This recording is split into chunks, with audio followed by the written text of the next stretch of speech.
ನಮಸ್ಕಾರ ಸ್ನೇಹಿತರೆ, ಇವತ್ತು ನಾನು ಚಿಕ್ಕ ಮಕ್ಕಳ ಕುಂಚಿಗಿ ಚಿಕ್ಕ ಮಕ್ಕಳ ಕ್ಯಾಪ್ ಹೇಳ್ಕೊಡ್ತಾ ಇದ್ರಿ. ಇದರ ಅಳತಿ ಹೆಂಗೆ ತೊಗೊಳೋದನ್ನು ನಾನು ನಿಮಗೆ ಹೇಳ್ತೇನೆ ರೀ. ಇವತ್ತು ಯಾರಾದರೂ ಹೊಸದಾಗಿ ಕಲಿಬೇಕನ್ನೋ ಇಂಟ್ರೆಸ್ಟ್ ಇದ್ದವರು ನೀವು ನೋಡ್ಕೊಳ್ಬೋದು. ಇದು ಅಗಲ ಬಂದು 7 ಇಂಚ್ ಬರ್ತೈತೆ ರೀ. ಆಮೇಲೆ ಇದರ ಲೆಂತು 8 ಇಂಚ್ ಬರ್ತೈತೆ ರೀ. ಆಮೇಲೆ ಇದ್ರದ್ದು ಇವತ್ತು ನಾನು ನಿಮಗೆ ಮೊದಲನೇ ದಿನ ಅಂಥೇಳಿ ಪೇಪರ್ ಕಟ್ಟಿಂಗ್ ಎಲ್ಲ ಹೇಳ್ಕೊಡ್ತೇನೆ ರೀ. ಇವತ್ತು ನಿಮಗೆ ಯಾರು ಇಂಟ್ರೆಸ್ಟ್ ಇದ್ದವ್ರಿಗೆ ನಾನು ನೆಕ್ಸ್ಟ್ ವಿಡಿಯೋ ಬಟ್ಟೆ ಕಟ್ ಮಾಡೋದು ಹಾಕ್ತೇನೆ ರೀ, ನೀವು ನೋಡ್ಕೊಳ್ಬೋದು. ಆಮೇಲೆ ಇದನ್ನು ಸ್ವಲ್ಪ ಕಟ್ ಮಾಡಬೇಕಾಗೈತೆ ರೀ. ಇದು ಒಂದೇ ಥರನಾದಂಥ 2 ಪೀಸ್ಗಳನ್ನು ನೀವು ತೆಗೆದುಕೋಬೇಕಾಗ್ತದೆ ರೀ.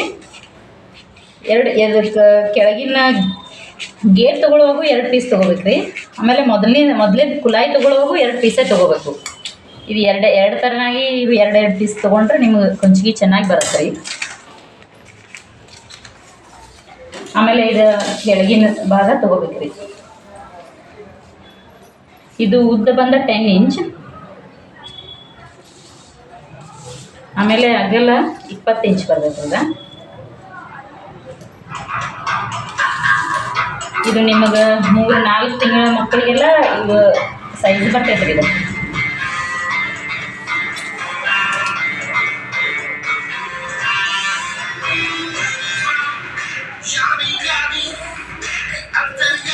ಇದರ ಅಗಲ ಬಂದು 20 ಇಂಚ್, ಉದ್ದ 10 ಇಂಚ್. ಇದೇ ತೆರನಾದಂಥ 2 ಪೀಸ್ಗಳನ್ನ ನೀವು ತೆಗೆದುಕೊಳ್ಬೇಕಾಗ್ತೈತೆ ರೀ.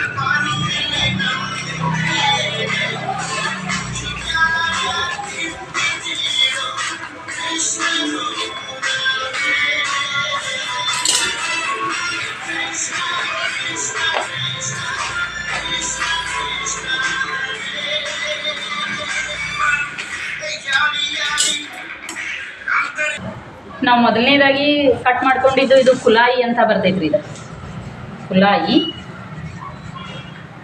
ಇದು ದವರ ಅಥವಾ ಗೇರನು ಅಂತಾರ್ರಿ.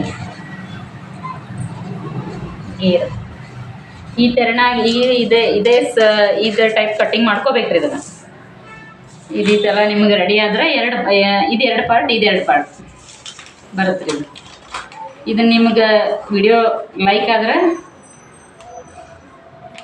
ಈ ವಿಡಿಯೋ ನಿಮಗೆ ಲೈಕ್ ಆದರೆ ಶೇರ್ ಮಾಡಿರಿ, ಸಬ್ಸ್ಕ್ರೈಬ್ ಮಾಡಿರಿ. Thank you.